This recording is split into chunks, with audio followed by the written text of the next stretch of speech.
শরীফ ওসমান হাদি, একটা যুবক, মধ্যবিত্তের সন্তান, খুব বড়লোক মানুষ ছিল না, গরিবের সন্তান।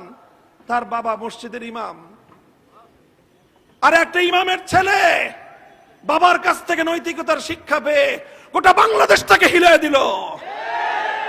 গোটা দেশ আস্থার জন্য কাঁদতেছে। তার কথা একটাই, উম্মার ফিকির তার মধ্যে ছিল। বক্তব্যগুলো শুনেন, আলেম সমাজকে সম্মান করত, আলেমদের কাছ থেকে ইসলামের রাজনৈতিক দর্শন শিক্ষা গ্রহণ করত। এটা আমাদের যুবকদের মধ্যে পরিবর্তন আসতে শুরু করেছে। আল্লাহ পাক রব্বুল আলামিন আমাদের এই ভাইয়ের শাহাদাতকে কবুল করেন। তার শাহাদাতকে উসিলা করে আল্লাহ নতুন প্রজন্মের মধ্যে আরেকটা বিপ্লবের চেতনা তৈরি করে দেন। জুলাই বিপ্লবের মাধ্যমে কাজ অর্ধেক আগাইছে, আরেকটা বিপ্লব দরকার। সেটা অর্ধেক কোনো বিপ্লব না, সেটা পূর্ণাঙ্গ ইসলামের বিপ্লব। ইনশাআল্লাহ সেই বিপ্লব যেদিন হবে, তারপরে ইনশাআল্লাহ সোনার মদিনার সুন্দর শান্তির সমাজ আমরা উপহার দিতে পারবো।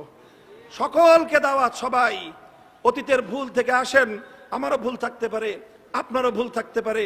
সব ভুল পিছনে ফেলে দিয়ে আমরা আল্লাহর রজ্জুকে কেন্দ্র করে সবাই আল্লাহর রজ্জুকে ঐক্য মজবুত করে ধারণ করি। ইনশাআল্লাহ আল্লাহ পাক রব্বুল আলামিন আমাদেরকে অসম্মানিত করবেন না, ব্যর্থ করবেন না। আল্লাহর সাহায্য আমাদের সাথে থাকবে। ইনশাআল্লাহ আমরা বিজয়ী হবই, আমরা বিজয়ী হবই, আমরা বিজয়ী হবই ইনশাআল্লাহ।